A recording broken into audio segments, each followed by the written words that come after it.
on WFUV, Eric Holland, and tonight's guest, the White Buffalo. All right, evening. Welcome. This is Meet the Musician, Jake Smith, the White Buffalo. It's great to see you again. Good to see you. The album came out in September, Shadows, Grays, and Evil Ways. And the characters, Joe and Jolene, are so well defined and vibrant. I wonder, when did you know you had characters who were worthy of a song cycle or a full concept album? Well, they kind of just showed themselves to me as kind of the writing process was happening. I had a lot of the songs, or some of the songs before, and I ended up switching some of the dialogue and some of the verses and some of the arrangements of songs in order to kind of create the narrative. Sometimes a screenwriter might have some whole mad biographical chart about characters, even though none of it really ends up in a screenplay.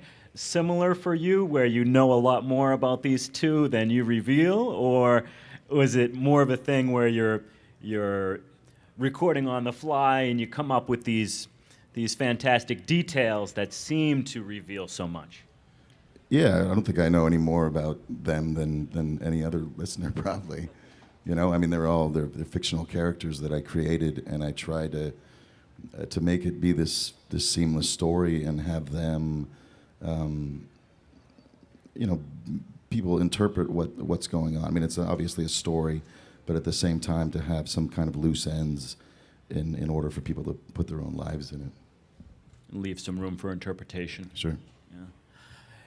Similar to a guy like John Haidt, I think you have a great knack for the revealing detail. Just the little nugget that you throw out, maybe about Jolene dancing on the bar, or that great line in the first song on the album about son of a catastrophe that just seems to fill so much backstory. And do you have notebooks of lines and you say, that's the one?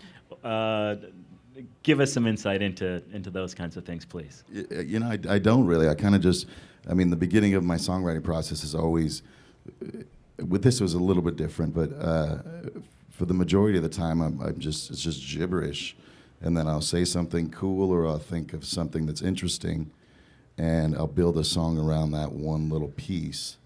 So often, just as that song, "The Son of a Catastrophe," was the first line that just kind of spilled out of me, and it wasn't a conscious thing at all. And then I would build the whole song around kind of that idea.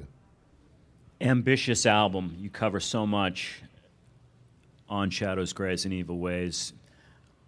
We could find economic inequality and military-industrial complex and post-traumatic stress disorder and alcoholism and more. When you engage in these kinds of issues, you're really joining a great long line of artists, people like Steve Earle and Billy Bragg and Springsteen and Fogerty and so many great others. Were there certain artists who opened a door for you and you thought, I can really tackle serious stuff in my music? Yeah, I mean, for me, music and songwriting, I think, the more honest it is and the realer it is, the more emotional effect you're going to have on the people listening. And for me, I've always, even if it's completely fantastic idea or murder stories or you know, some crazy twisted story, there's some amount of reality into it, you know, as far as whoever the character is concerned. Well, I won't press you on any particular guys that you like. No, I mean, the people that I've looked up to and that I are, you know, the songwriter greats, guys like Townes Van Zandt and Leonard Cohen, you know, Dylan, even like Tom T. Hall, or, you know, there's a handful of songwriting heroes that I have, but I think the common thread is kind of this emotional response they get out of pretty simple words, And it's just a way some people seem to know how to use the simplicity of words in order to really expand on deeper emotions and deeper thoughts. And that could even be found in punk music. You were big into punk as a young man, right? Yeah, well, I grew up on country music. My parents were completely country. That was like our outings. We would go camping and we would go to country music concerts. And so I seen everybody from like George Jones and Tammy Wynette, but then all the way up to Randy Travis and like Alan Jackson and shit like that. Great. It was almost like right when country music started getting a little, not weirder, but a little more pop. You know, not what it is today, but it was still country music then. You know. When you're writing and evaluating your work, how large do the ghosts of people like Townes Van Zandt loom? Do you say, I can't write that, it's too similar to that thing? Are you critical about your work in that way? I mean, I just try to make it, I just try to make it up to my own standards, kind of. I never put my stuff up against, great songwriters. I just wanted to be my own vehicle and say what I'm going to say, kind of. Well, that's nice that you're not that you're not bogged down in that. I'd probably be You're pretty free. bummed. I'd be pretty bummed most of the time. But.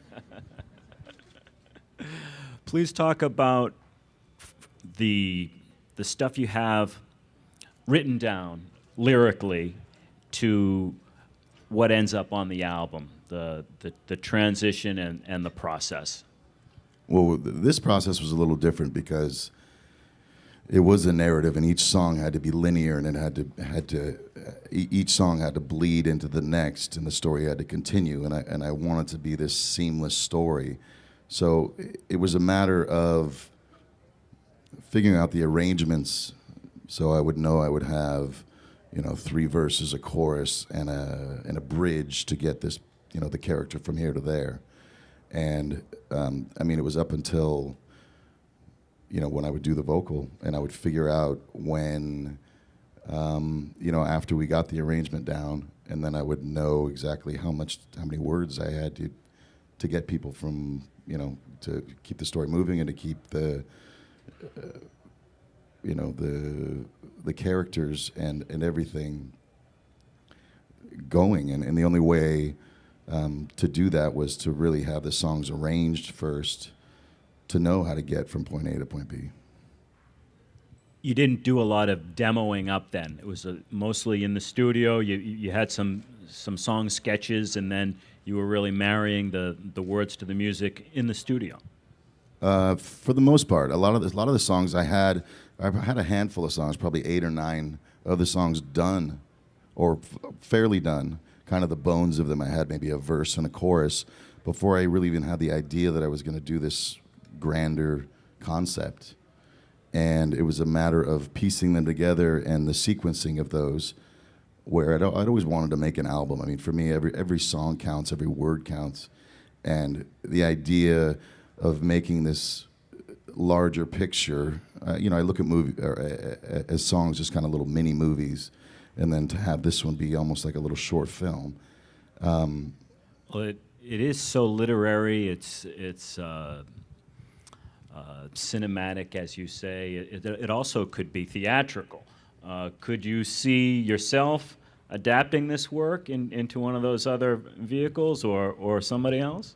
I mean, if somebody wanted to try that, they could. I don't think I'm the man. God bless them. Yeah. All right. How about your collaborators? I'm unfamiliar with the producers who you worked with. Yeah, I work with essentially I work with 2 guys in the studio, and it's this guy Bruce Whitkin and Ryan Dorn, and they're kind of a team. They're different. Kind of Bruce is kind of the idea guy. He helps a lot with the arrangements and some of the instrumentation, and Ryan is more of a take guy. He's more of the guy producing the vocals, or making sure that you have the right take. Very appropriate little touches, things, the cello and violin, sure, but also there's a baritone guitar in there. Can the producers be credited there? Some give and take with you and them? Yeah, no, absolutely. They're very, very vital in a lot of the instrumentation that happened there.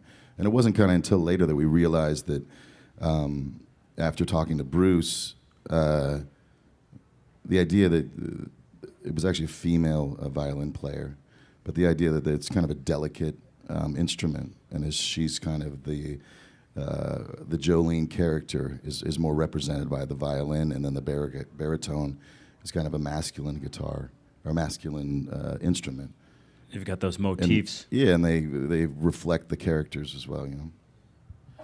Jim Keltner turns up on this record. He did. He made an appearance. Now, is that the only song that there's drums, the one that Jim played on? No. I have my own drummer that I've played with for years and years. This guy Matt Lynott, who's an animal, and they really wanted to get Jim in there, and he was in bad health for a little while, but then he came through and ended up doing it. It was actually the last. I think we went to master 2 days after he came in, so we were kind of postponing. He finally came in, but yeah, he's got his own groove for sure. And this was your first brush with Jim? Yeah, he's a cool guy. Excellent. Yeah. Shadows, Grays, and Evil Ways came out in September. This is your third album. Yeah, third full length, and then there's a few EPs mixed in there. This is a Meet the Musician podcast here at the Apple Soho store. So let's find out a little bit more about you. Born in Oregon, grew up Southern California. Yeah, I was born in Eugene, Oregon, and then moved to Southern California. Was about half. So basically, I'm raised in California. And I know from another chat we had that you were a pretty mean relief pitcher. I did. I do have a sporting past. But yeah, I played baseball in college and got a scholarship and whatnot. You got a scholarship? Yeah. You were throwing smoke, right? You had to be intimidating up there. I could throw pretty hard. Yeah, that was my two-pitch guy. Yeah. What was the other one? Curveball, fastball. That's yeah. What school? St. Mary's College. St. Mary's. Yeah.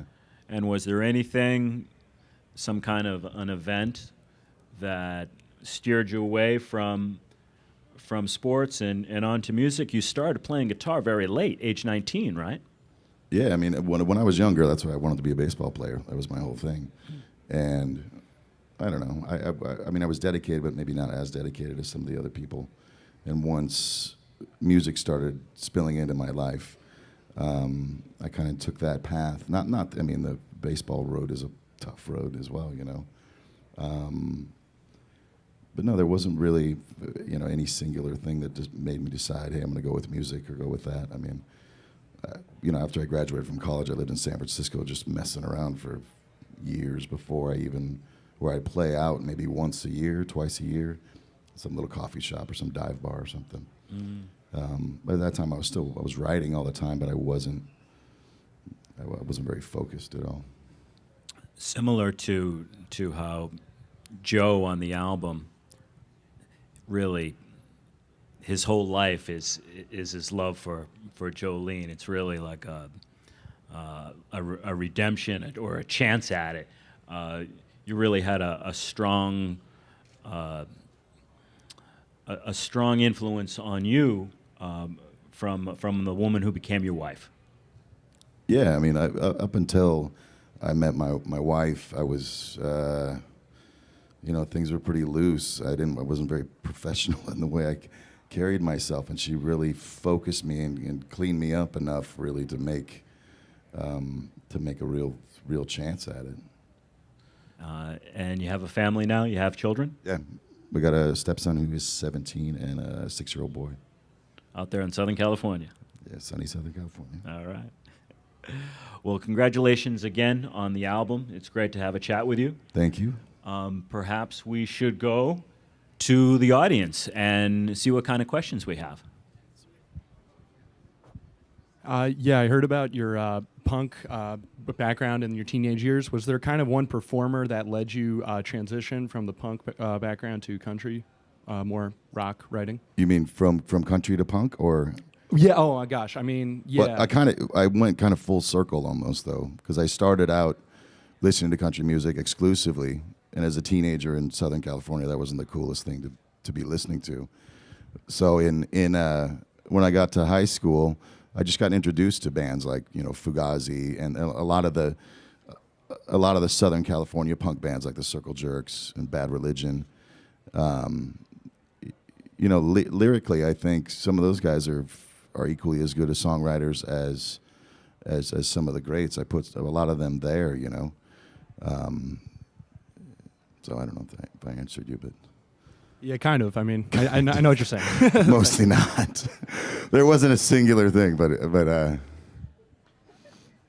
yeah. I mean, I dived kind of. It was kind of the antithesis of what I was listening to before. Was then it took me a while to realize.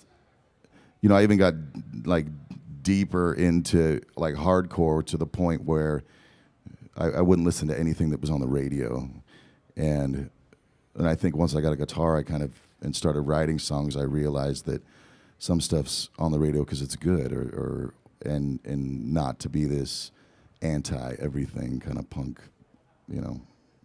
morality.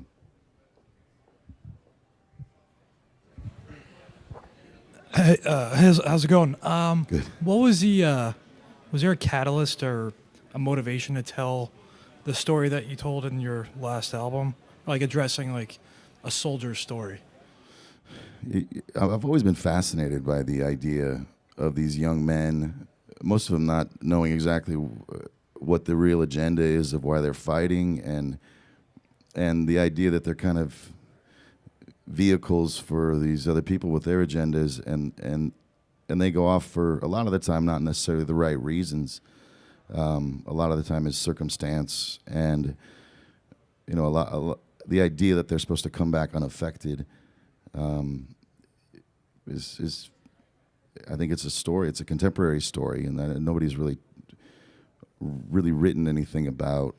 And not that it's a protest album; it's more of an observation. But yeah, I've always been not excited about it, but inspired by the idea of the soldier. I mean, it's it's one of the only things that you're taught to displace your whole moral code, and then once that time of war is over, then you're supposed to come back and just be normal. And I don't think it happens very often.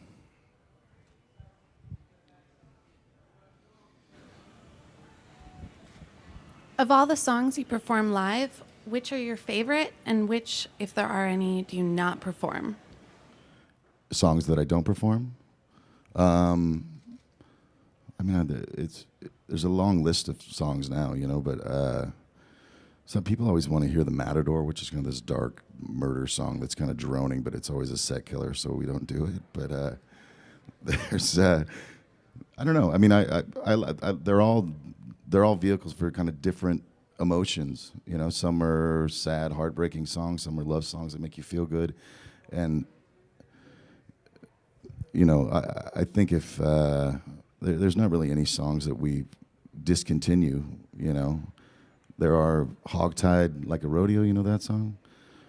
We never play that anymore. That one, I don't know why I got bored with that one, but most of them. But it's always the ones that people call out, though. It seems then like you haven't played it for 5 years, and then there's some guy in the front row screaming that song the whole set. But I guess that's just the nature of things. How did you get connected to Sons of Anarchy? At the time, I think it was season 3 when I got my first song on it. It was actually, at that moment, I was a completely independent artist, had no management, had nothing. And I had a lawyer. And my lawyer cold called the music supervisor and invited him to lunch and basically pitched my music to him, seeing the connections with kind of the conflict and the experiments of kind of good and evil. And he went home and I guess he listened to some of the tracks, and then I've had a bunch of songs on it now. All right. Well, thank you very much. Ladies and gentlemen, keep it going for the White Buffalo.